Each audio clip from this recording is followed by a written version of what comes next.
you give me an auto tech, I guarantee I'm a D or F student. I mean, I would be a fish out of water. But you get those kids in there, and those kids can take a look at I was looking at their manual is about yay thick, and it's all technical reading and writing. I mean, it is, we're going to change this fan belt, and I'm going to talk rather foolishly.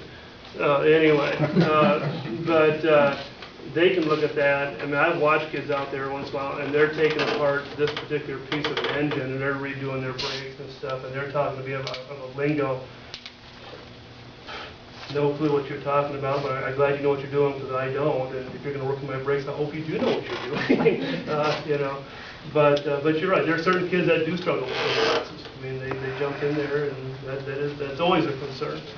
Where they get in over their head. I'm not sure, and I don't know that you've ever looked at this, but I would guess there might be some kids that have been motivated, that probably could have scored higher than the 41st NPR all along, but are quite a bit more motivated now that they see an auto tech or an English or whatever it might be. The holy buckets, I need to be taking those classes, so maybe I need to kick it in gear on my ITED test too.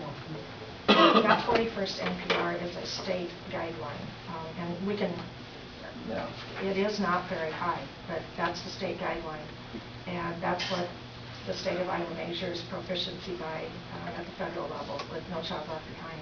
And so I think logical, well, whether it was logical or illogical, that was the line, that was the bar then that was set by the Iowa department when they started looking at, so what should that bar for kids be to take those college credit classes. And honestly, our students would leave our district and go their first year in college to a community college and might not have ever scored at the 41st, but would have been admitted to college and would have taken some of the same classes that they're taking right now without having met that requirement. So in a way, I think we're proud of the fact that the TE actually set a limit for once and said, don't you think this would be good for kids to have some bar that they have to get over?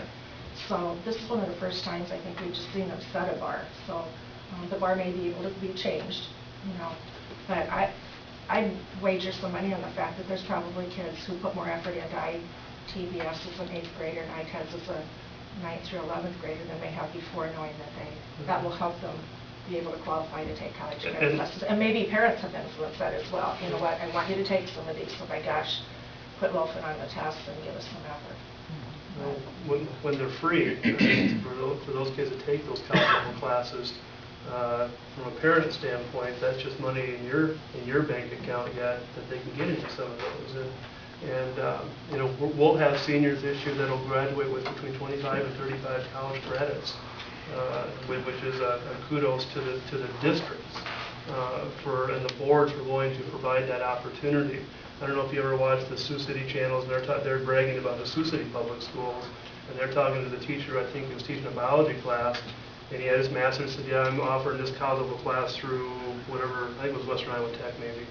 Well, then they talked to a senior and said, yes, I'm going to graduate with 12 college level classes this year. Well, I mean, you look at what we're doing here at ESAC.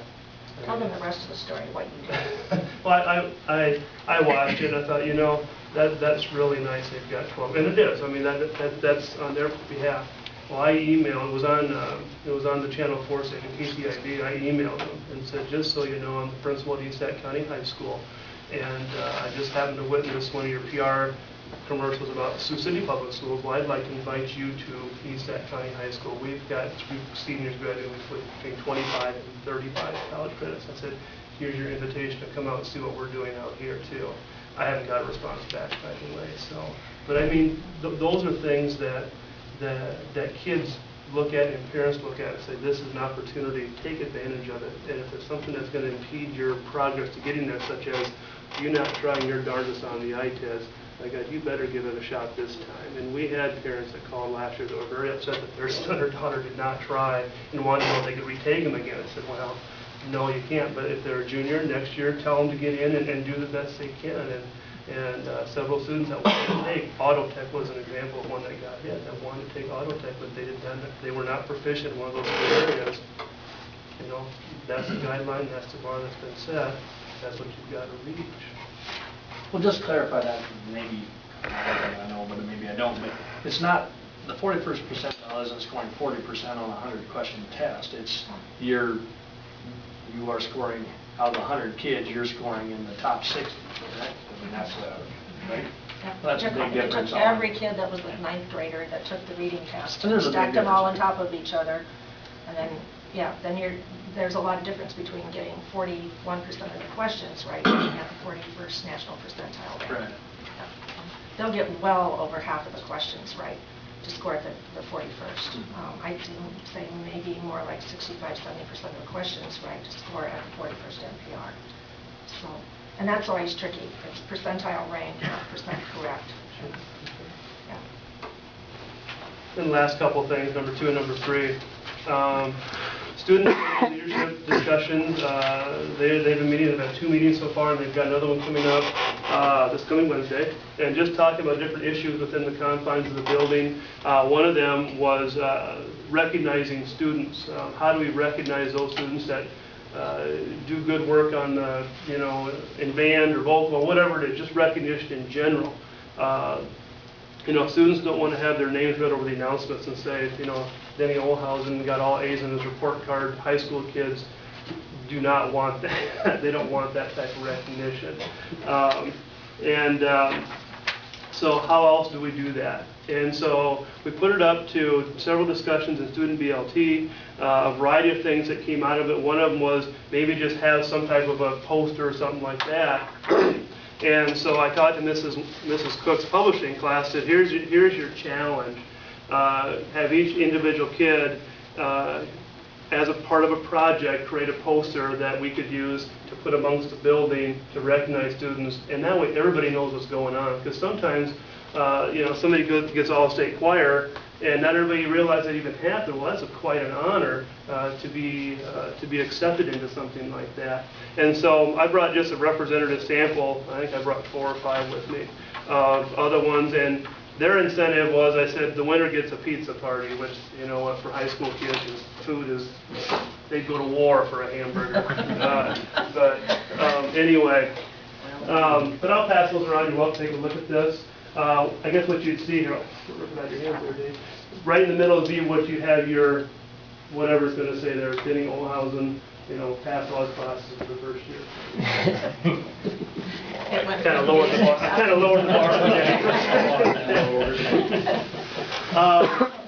And then last thing is the high school BLT. Things we've been focusing on. Ours is really, we're talking about intervention. And first of all, you are not looking at an interventionist principle. As a high school teacher, I probably wasn't what you'd call an interventionist. I'd keep kids after school to get the work done, but that wasn't intervention. High schools in general have not been very good at intervention. And what I mean by intervention is where kids have a skill deficit, and how are we doing to work towards getting that skill deficit resolved, okay? And that's been really the focus of our discussions. We've done it haphazardly. For example, our math department has been working on with 7 or 8 kids after school on some skills that they're lacking, but that's been very haphazard. And so we're working on more of a collective effort to assist kids with some skill deficit stuff. And so we've got a meeting with Jill Sunblatt from AEA talking about some reading strategies. We're going to really try to focus on our freshmen right now with some reading strategies, because reading encompasses, if you think about ITES, it covers science, social studies, reading encompasses. So we're going to focus on our freshman class and use them as kind of the I don't want to use the word guinea pig, the pilot project for this. So we're working towards that as becoming more of an interventionist philosophy.